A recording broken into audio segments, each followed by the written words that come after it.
ஒரு மகிழ்ச்சியான செய்தி. இதயம் நலனையின் விலை லிட்டருக்கு ரூபாய் 105 குறைஞ்சிருக்கு. செப்டம்பர் 2023ல 1 லிட்டர் இதயம் நலனையின் அதிகபட்ச விலை ரூபாய் 503. ஆனா இப்ப 1 லிட்டர் இதயம் நலனையின் விலை ரூபாய் 398 மட்டும்தான் தமிழ்நாட்டுல. அப்ப இனிமே எல்லாரும் இதயம் நலனை வாங்கலாம் இல்ல? எம்பி வந்து தர்மேந்திர பிரதான் நாங்க கையெழுத்து போடுறதுக்கு ரெடியா இருந்தோம் அப்படின்னு சொல்லி நாடாளுமன்றத்தில் பேசினாங்க. யாரு கையெழுத்து போட தயாரா இருந்தது? எம்பி எல்லாம் வந்து அந்த பிஎம்சி திட்டத்துல வந்து கையெழுத்து போடுறது. அது இந்த புதிய கல்விக் கொள்கையில தான் வருது. அது இல்லம் தேடி கல்வி, இந்த பிஎம், அந்த ஸ்ரீ பிஎம் இதெல்லாம் அதுல தான் வருது. ஒண்ணு புதிய கல்விக் கொள்கையை நம்ம எதிர்க்கிறோமா ஏற்கிறோமா, அதுல ஒரு தெளிவான ஒரு முடிவு எடுக்கணும். ஏன்னா இல்லம் தேடி கல்வியை நம்ம ஏற்றிருக்கோம். நம்ம ஐயா ஜவஹர் நேசன் வந்து இந்த கல்வி திட்டத்தை வகுக்கிற குழுவில் இருந்து வெளியேறினதே இவங்க புதிய கல்விக் கொள்கையை அப்படியே ஏற்கிறாங்க. அதுல நமக்கு ஒன்றும் வேலை இல்லைன்னு தான் வெளியில வந்தாங்க. உங்களுக்கு தெரியும், வந்து கூட அவங்க நிறைய நேர்காணல்லாம் கொடுத்துருக்காங்க. கல்வி ஆய்வாளர்கள், மிகப்பெரிய வல்லுநர்கள், அறிஞர்கள் எல்லாமே சொல்றது என்னன்னா, இது நம் குழந்தைகளுக்கு எழுதி வைக்கிற மரண சாசனம் தான் சொல்றாங்க. இப்ப கல்விங்கிறது சுகமா இருக்கணுமே ஒழிய சுமையா இருக்கக்கூடாது. எந்த நாட்டிலும் இல்லாத ஒரு பெரிய சுமை வந்து என் நாட்டுல, நான் பிறந்த நாட்டுல, இந்த நாட்டுல மட்டும்தான் நான் விரும்பிய கல்வியை கற்கிறது அவ்வளவு பெரிய தடையர்.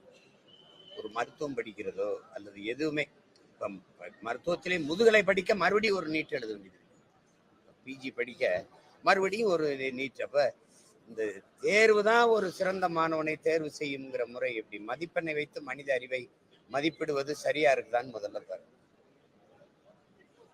எல்லாவற்றுக்கும் தேர்வு வைக்கிறவங்க, நாட்டையே இவ்வளவு எல்லாவற்றையும் நிர்வகிக்கிற தலைவர்கள் என்ன தேர்வு எழுதுறாங்க?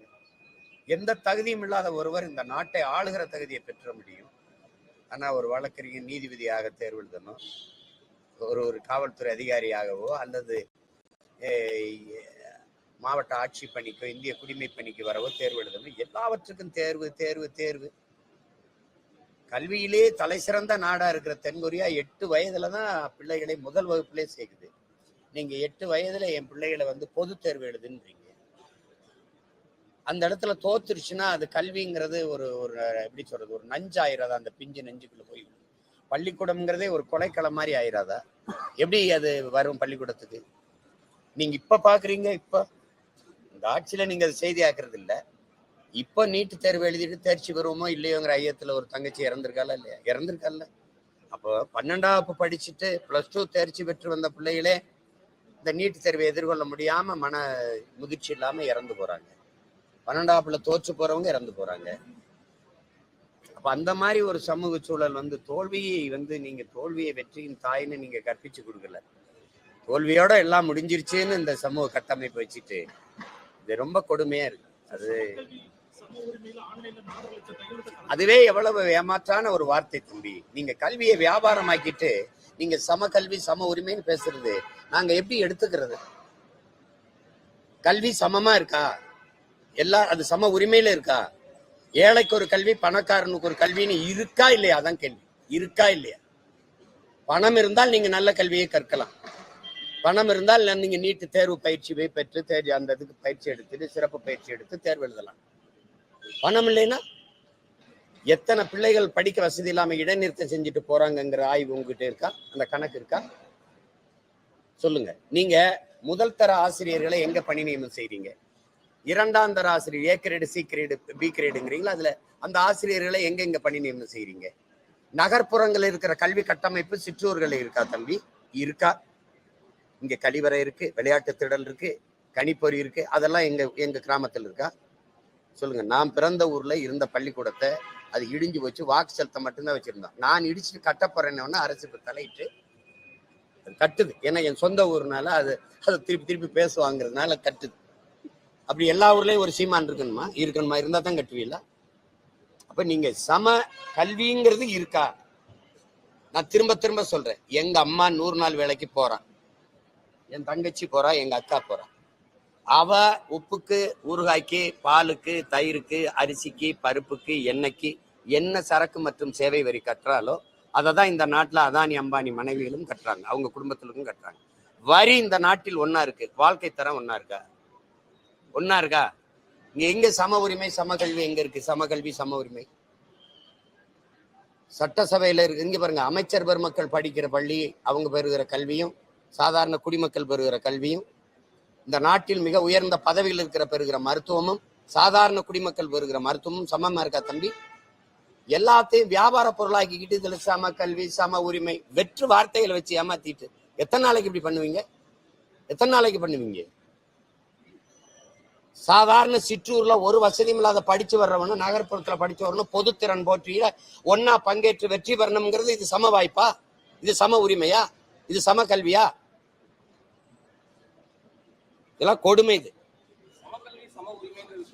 வார்த்தை தான், வார்த்தை. இவங்களே சமச்சீர் பாடத்திட்டம்னு கொண்டு வந்தாங்க. அது சமச்சீர் பாடத்திட்டம், சமச்சீர் கல்வியா? பாடம் என் கையில, என் சிற்றூர்ல நான் ஒரு ஆரம்ப பள்ளிக்கூடத்துல வச்சிருக்கிற பாட புத்தகமும் நகரத்துல வச்சிருக்க ஒரு மாணவனுடைய நகர்ப்புறத்துல சென்னை தலைநகர்ல கோவை மாதிரி முதன்மையான நகரங்கள்ல ஒரு மாணவன் வச்சிருக்கிற பாடத்து புத்தகமும் ஒண்ணு, பாடத்திட்டம் ஒண்ணு. கல்வி சமச்சீரா இருக்கா? சமமா இருக்கா? சொல்லுங்க தம்பி, சமமா இருக்கா? இங்க படிக்கிறவனு குளிரூட்டப்பட்ட அறை, இவன் உட்கார்ந்து படிக்க நாற்காலி, இவனுக்கு என்ன இவனுக்கு இருக்க கழிவறை வசதி இருக்கு, விளையாட்டு திடல் இருக்குது, இவனுக்கு இருக்கிற வசதி அங்க இருக்கா? சிற்றூர்ல இருக்கா? கோயம்புத்தூர்ல இருக்கிறதா அங்க ஊர்ல ஒரு கவுண்டம்பாளையத்துல அங்க இருக்குமா? ஒரு ஊர்ல இருக்குமா? சொல்லுங்க. ஒரு சிற்றூர்ல ஈரோட்ல ஏதோ ஒரு கிராமத்துல இருக்குமா தம்பி? அப்புறம் சமச்சீர் பாடத்திட்டம், சமச்சீர் கல்வி முறையா? நீங்க சிற்றூர்கள்ல எல்லாம் மூன்றாம் தர ஆசிரியர்களை தான் பணி நியமனம் செய்றீங்க. முதல் தர ஆசிரியர்களை நகர்ப்புறத்துல நீங்க பணி அமர்த்திடுறீங்க. பிறகு அதுவும் தனியார் பள்ளிகளை நோக்கி தான் அவங்க ஆசிரியர் பெருமக்கள்லாம் போயிடுறாங்க. ஏன்னா அங்க ஊதியம் கூட வசதிகள் கூட எல்லாம். அப்புறம்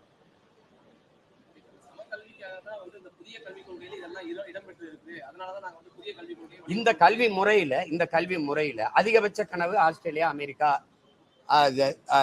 என்ன சொல்றது, ரஷ்யா, ஜெர்மன், பிரான்ஸ், ஐரோப்பிய நாடுகள் போய் பணி செய்யறதா? வேற ஏதாவது இருக்கா?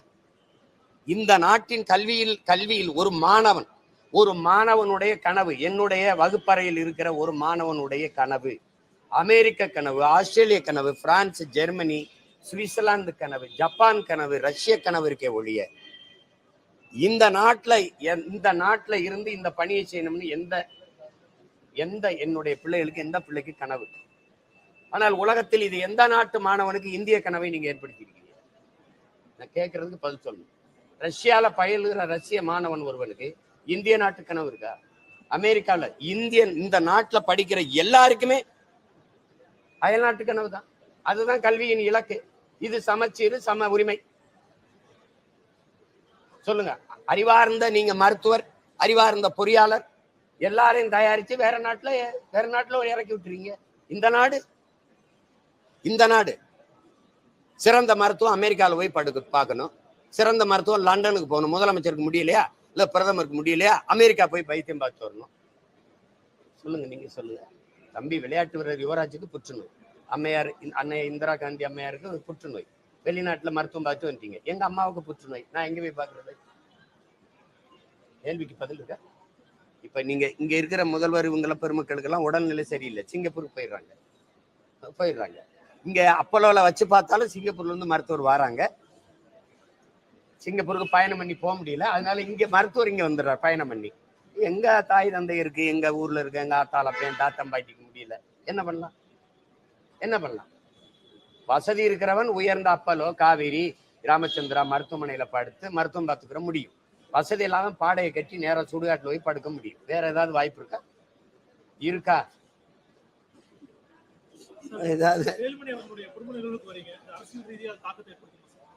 ஏங்க, ஒரு பண்பாட்டு நிகழ்வுல, ஒரு உறவினரா நம்ம ஒரு குடும்பத்துல நிகழ்வுல இதுல என்ன அரசியல்ங்கிறது அரிசி பருப்பு உப்பு ஊறுகாயில வீட்டுல சாப்பிடுறதுல எல்லாமே அரசியல் இருக்குது. திருமணம் அந்த நிகழ்வு. நீங்க அரசியலுங்கிறது கொள்கை மாறலாம், கோட்பாடு மாறலாம், நிலைப்பாடு மாறலாம், ஆனால் மனித உறவு மாற முடியாது. புரியுதா? அதை போய் குழப்பிக்கிறாதீங்க. அதை இதையும் சேர்த்துத்தான் அந்த பண்பாடற்ற ஒரு அரசியலை இந்த நாட்டுல கட்டமைச்சிட்டீங்க. இது எல்லாரும் பங்கேற்பாங்க, ஏன்னா இது எங்க குடும்ப நிகழ்வு. அதுல போய் பேசாதீங்க.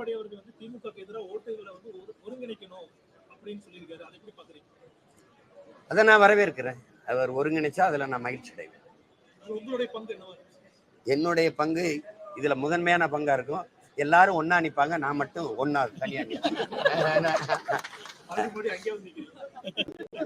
நான் மட்டும்தான் உருப்படியா நிக்கிறேன் தம்பி. நீங்க எல்லாருமே உங்களுக்கு ஒரு நோய் இருக்கு. இந்த நாட்டு மக்களுக்கும் இந்த மாதிரி ஊடகவியலாளர் உங்களுக்கும் கூட்டணி இல்லாமல் வெல்ல முடியும். எப்படி வெல்ல முடியும்னு கேக்குறீங்க. கொள்கை இல்லாமல் எப்படி வெல்ல முடியும்னு யாரையும் ஒருத்தர் கேட்கலையே. கூட்டணி இல்லாமல் வெல்ல முடியாதுங்கிறீங்க, கொள்கை இல்லாத வெல்ல முடியாதுன்னு நீங்க ஒருத்தர் கூட கேட்க மாட்டேங்கிறீங்களே. கொள்கை இல்லாமல் கூட்டணி இருந்தா வென்றலாம். இந்த நிலையை நீங்க வரவேற்கிறீங்க. அப்போ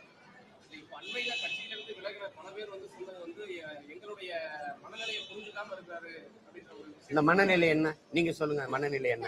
நீங்க ஒரு நடுநிலையா இருந்தா அந்த மனநிலை என்னன்னு சொல்லுங்க.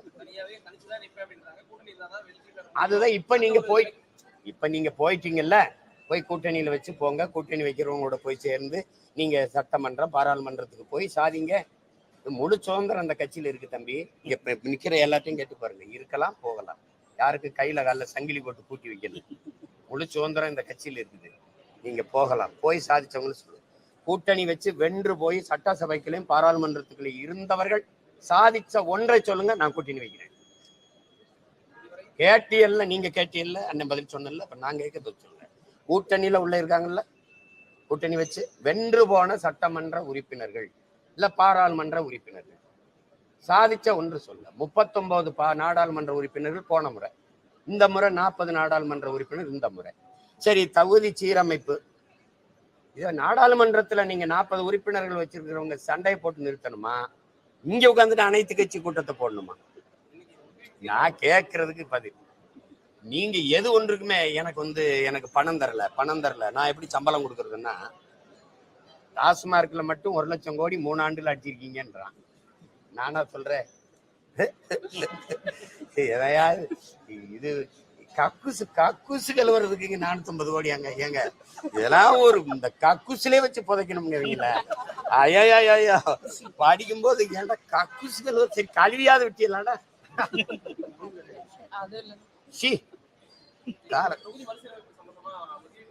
இல்ல தொகுதி சீரமைப்பை நாங்க கேட்கறது எங்களுக்கு அவங்களுக்கு நிலைப்பாடு வேறு.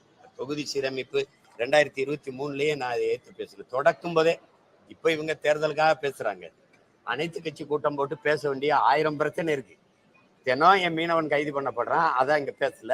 நாடாளுமன்றத்துக்கு 40 அதிகபட்சமா எல்லா உறுப்பினரும் எங்க இருக்காங்க? திமுக. அங்கதானே பேசணும். அங்க தர்க்கம் பண்ணணும், வார்த்தை எடுத்து வச்சு அதை தகர்க்கணும், அதை தடுக்கணும். அதுக்காக தான் நீங்க தேர்வு செய்யப்பட்டு போயிருக்கீங்க. இங்க அனைத்து கட்சி கூட்டம் போட்டு தீர்மானம் போடுறதுல ஒரு பயனும் இல்லை. 2வது, சீரமைப்புங்கிற முறை நாங்க கேட்கறது, நாம் தமிழர் கட்சியின் கொள்கை நிலைப்பாடு என்ன அப்படின்னா, 30 கோடி இருக்கும்போது 543 நாடாளுமன்ற உறுப்பினர்கள் இருந்துச்சு. இப்ப 150 கோடியை தொட்ட பிறகு மக்களின் எண்ணிக்கைக்கு ஏற்ப பிரதிநிதித்துவம் இல்லைங்கிறது எங்க நிலைப்பாடு. அப்ப 6 சட்டமன்றத்திற்கு ஒரு நாடாளுமன்றம் என்று இருப்பதை மாற்றி 3 சட்டமன்றங்களுக்கு ஒரு நாடாளுமன்றம் என்று கொண்டு வரும்போது உரிய பிரதிநிதித்துவம் முதன்மைத்துவம் இருக்குங்கிறது எங்களுடைய நிலைப்பாடு. அந்த சீரமைப்பை தான் நாங்க முன்மொழிகிறோம். அப்ப இதுல இது குறைஞ்சிரியா? நீ 6 சட்டமன்ற, ஒரு பாராளுமன்ற உறுப்பினர், நாடாளுமன்ற உறுப்பினர் 6 தொகுதியை போய் சுத்தி பார்த்து என்ன வேலை செய்வார்? தேர்தல் வரும்போது பிரச்சனைகளை கேட்க போகிறோம், கேட்டறிய போகிறோம். அப்ப ஒருத்தர் என்ன சொல்லுவாரு? பிரச்சனையே நீதான் ஜாமி. 5 வருஷம் கழிச்சு இப்ப என்ன பிரச்சனைன்னு இப்பதான் கேட்கிறாரு. நீங்க கேட்டாங்க பாருங்க, கேக்குறாங்க. இப்ப இந்த தேர்தலையும் கள ஆய்வு பண்ணுவாங்க. என்ன பிரச்சனை? பிரச்சனையா? நீங்க தாயா பிரச்சனை சாமி. இது அந்த மாதிரியான சீர்திருத்தத்தை, மாற்றத்தை சீராய்வை நாங்க அதுக்கு அதை தான் நாங்க முன்மொழிகிறோம். 3 சட்டமன்றங்களுக்கு ஒரு நாடாளுமன்றமா இருக்கணும்னு நாங்க நினைக்கிறோம். அப்ப நான் வேளாண் குடிமகன், எனக்கு அவர் போய் பேச வேண்டியது இல்லை, நானே பேசிடுவேன். நான் ஒரு மீன் பிடிக்கிற பரதவர், நான் மீனவன், நான் என்னுடைய சிக்கலை நானே பேசிடுவேன். இப்ப நான் என்னுடைய பிரதிநிதி போறாரு, அவரு என்ன பேசுறாரு, என்ன பண்றாரு.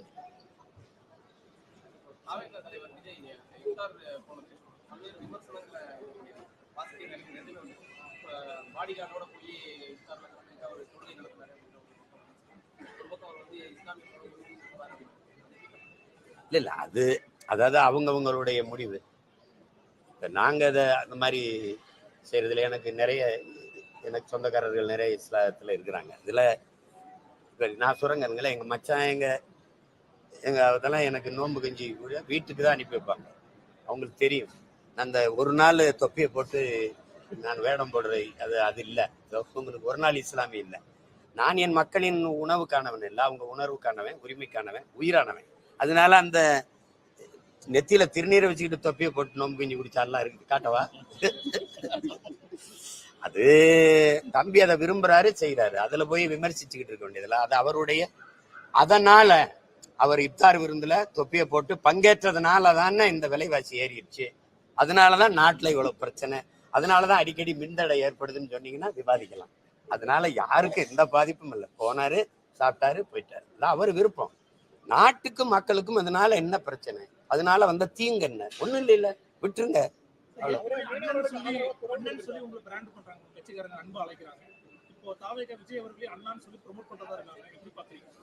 அது அண்ணா எத்தனை அண்ணா இருக்கலாம், எனக்கு இல்ல, கோடிக்கணக்கான அண்ணா இருக்காங்க, நிறைய பேர். இப்ப நீங்க அது வருதுல, எங்கள்ல வந்து எங்க கட்சியில என்ன எங்களுக்கு முறைன்னா, எங்க தலைவர் இருக்காரு பாருங்க, எங்க தலைவர் வந்து எல்லாருமே தம்பின்னு சொல்லுவாங்க. வயசுல சின்னவங்களும் சரி பெரியவங்களும் சரி தம்பின்னு சொல்லுவாங்க. எங்க இதுல வந்து வயசுல என்னை விட பெரியவங்களும் என்னை அண்ணான்னு தான் கூப்பிடுவாங்க. அதுவும் பஞ்சாப்ல எல்லாம் 85 வயசு 70 வயசு 75 வயசு பெரியவங்க எல்லாம் சீமானான்னு தான் கூப்பிடுவாங்க. சீக்கியர்கள் எல்லாம் சீமானான். அது ஒரு அன்பின் மிகுதியால வர்ற சொல். அதுக்கு வயசோ இதெல்லாம் கிடையாது.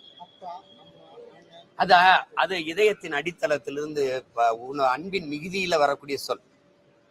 எல்லாரும் சொல்லுங்க சொல்லுங்க சொல்லுங்க, எங்க சொல்லுங்க அப்பா அப்படிலாம் சொல்றது இல்ல. ஜெயலலிதா அவர்களே அம்மான்னு இருந்தா நம்ம குலத்துல நம்ம பரம்பரையில பெண்களை சின்ன குழந்தையா இருந்தா தங்கச்சியா தாயே அம்மா அப்படின்னு கூப்பிடுற பழக்கம். அவங்க வரும்போது அவங்களை எடுத்த உடனே யாரும் அம்மான்னு கூப்பிடல, செல்வின்னு தான் அழைச்சாங்க. ஒரு காலகட்டத்துல அவங்க வயதாக அவங்க பெரியவங்களாக எல்லாரும் அம்மானு பாசத்துல கூப்பிடுறது அதாயிடுச்சு. இப்ப அதை போய் அதே மாதிரி சொல்லியிருக்க வேண்டியது இல்லை. எல்லாரும் அப்பான்னு கூப்பிடு தாத்தான்னு சொல்லிட்டு இருக்க வேண்டியது. அன்பின் மிகுதியில யாரையும் கூப்பிடலாம். இப்ப எனக்கு வந்து நான் நிறைய பேர் அப்பான்னு தான் கூப்பிடுவேன். சீமானுக்கு எத்தனை அப்பாலாம்? அறிவை புகட்டிய ஒவ்வொருவனும், எனக்கு ஞானத்தை கற்பித்த ஒவ்வொருவனும் எனக்கு அப்பா தான். எனக்கு கற்பிக்கிற ஒருத்தர் இருந்து ஒன்றை கற்றுக்கொள்ளோம்னா அப்பா தான், இல்லை ஆசிரியன் தான், வழிகாட்டி தான். அதனால அதை போய் இப்ப முருகன் வந்து என்னை பெற்றவரா? அப்பா முருகா யானை வண்டிதாங்கிறார், சிவனே அப்பனேங்கிறான். அதெல்லாம் வந்து அது எப்படி எடுத்துக்கிறது? வாசத்துல ஒரு பக்தியினுடைய ஈடுபாட்டின் மிகுதியில வருகிற சொல். அதை போய் சொல்லிட்டு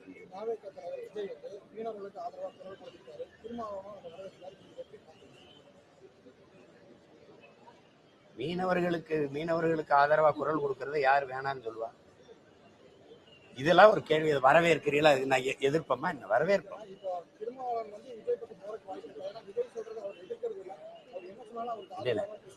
நீங்க இன்னொரு கட்சி தலைமை என்ன முடிவெடுக்குங்கிறத என்கிட்ட கேட்கறது அது அவசியமற்றது. எங்க அண்ணன் இங்க போவாரா இல்ல திமுக கூட இருப்பாரான்னு எங்க அண்ணன் திருமாவளவன் தான் கேட்கறது. என் தம்பி இப்ப பேசுறதுல நாங்க நீண்ட காலமா மீனவ சொந்தங்களுக்காக போராடுறோம். அதுக்காக 6 மாசம் நான் சிறையிலே இருந்தேன், உங்களுக்கு தெரியும்.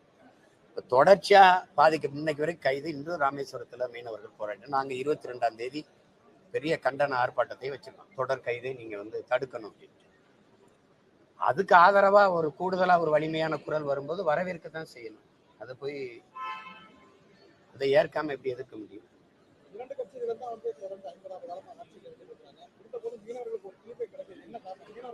இந்த 2 கட்சிகள் இருக்கிற வரை அது தீர்வு காணப்படாது. மேல இந்த காங்கிரஸ் பாரதிய ஜனதாவுக்கு வந்து தமிழ்நாட்டு மக்களினுடைய என்ன சொல்றது, உணர்வு, உரிமை, உயிர், இதை பற்றி கவலை இல்லை. அவங்களுக்கு இவங்களுடைய வாக்கு, வரி, இந்த நிலத்தின் வளம், இது 3 தான் இந்த பாரதிய ஜனதா காங்கிரஸின் குறி. இங்கே இருக்கிறவங்களுக்கு எப்படியாவது ஏமாற்றி இந்த மக்களை இலவச வெற்று அறிவிப்புகள் இந்த இதுல அறிவிச்சுட்டு இந்த வாக்கு காசு கொடுத்து வாங்கி இந்த அதிகாரத்துல தொடர்ந்து நீடிக்கணுங்கிறத தவிர இந்த மக்களினுடைய வாழ்வு, நலம், அவருடைய எதிர்காலம், பாதுகாப்பு, அதை பற்றி கவலையே கிடையாது. 40 உறுப்பினர்களை வச்சிருக்கிறவங்க இந்த மீனவர் தொடர் கைதை கண்டிச்சு பேசுனது என்ன? எதை வச்சுட்டு இந்த மக்கள் எதை வச்சு வாக்கு செலுத்துறாங்க? தொடர்ந்து துன்பத்தை தருகிறவனுக்கு, நம்மளுக்கு அநீதி இழைக்கிற அந்த அதிகாரங்களுக்கே எப்படி நம்ம வலிமையை கொடுக்க முடியும்? திருப்பி வாக்கு செலுத்தி எப்படி அதிகாரத்தில் உட்கார வைக்க முடியும் சொல்லுங்க? இது ஒரு தொடர் கதையா இருக்குது. அதுக்கு ஒரு முற்று வைக்கணும். எல்லை தாண்டி வர்றாங்கிறத மட்டுமே காரணம் சொல்லுது இலங்கை அரசு. கேரள மீனவர்கள் எல்லை தாண்டி வருகிறார்களான்னு கேட்டா அதுக்கு யாரும் பதில் சொல்ல மாட்டேங்கிறீங்க. எல்லை தாண்டி போறாங்களா இல்லையா? ஏன் அவனை கைது பண்றது இல்ல? இந்த கேள்விக்கு யார்கிட்ட பதில் இருக்கு? அப்ப நான் என்ன மீனுவேன்? பாத்தீங்களா? இப்ப தெரியுதா? இப்ப என் அரசியலுக்கு வந்துட்டு நீயே என்னை ஒத்துக்கல இந்தியன்ட்டு. நீ பேச்சுக்கு சும்மா திராவிடம்பா. திராவிடர் யாரு?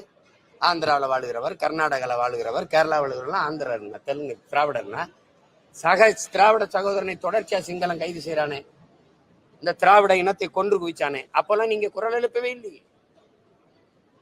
குஜராத்ல ஒரு மீனவனை பாகிஸ்தான் கடற்படை ராணுவம் கைது செஞ்சிருச்சுன்னு இந்திய கடற்படை ராணுவம் விரட்டி போய் தடுத்து மீட்டு கொண்டு வருது. அப்படி ஒரு செயல் இந்த கடலுக்குள்ள எங்கள் மீனவர்கள் கைது செய்யப்படும் போது நடந்திருக்கு.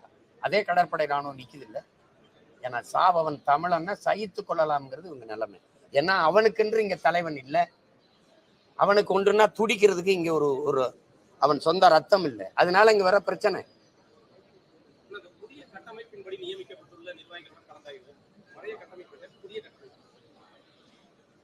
அது கலந்தாய்வுங்கிறது தேர்தல் நெருங்குது இல்லையா? அதை எப்படி எல்லாம் நம்ம எதிர்கொள்ளணும்.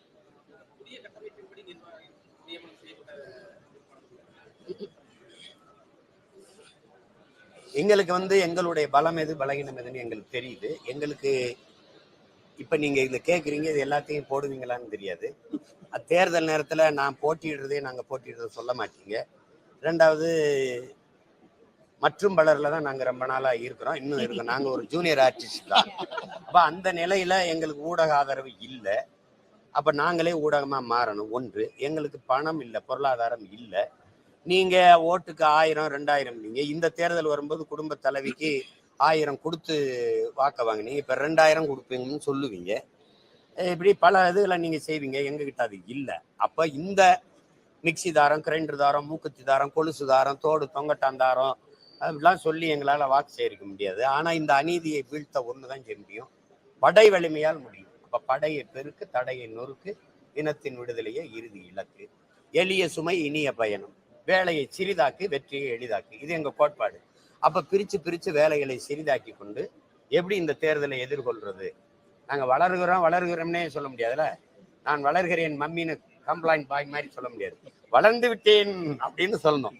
அதுக்குதான் இந்த தேர்தலை சுத்திட்டே இருக்கேன் பாருங்க. இது 2026 மே தேர்தல் முடிஞ்சு வாக்கு என்ற வரை ஓடிக்கிட்டே தான் இருப்பேன். வேற அவ்வளவுதானே. மிக்க நன்றி, வணக்கம்.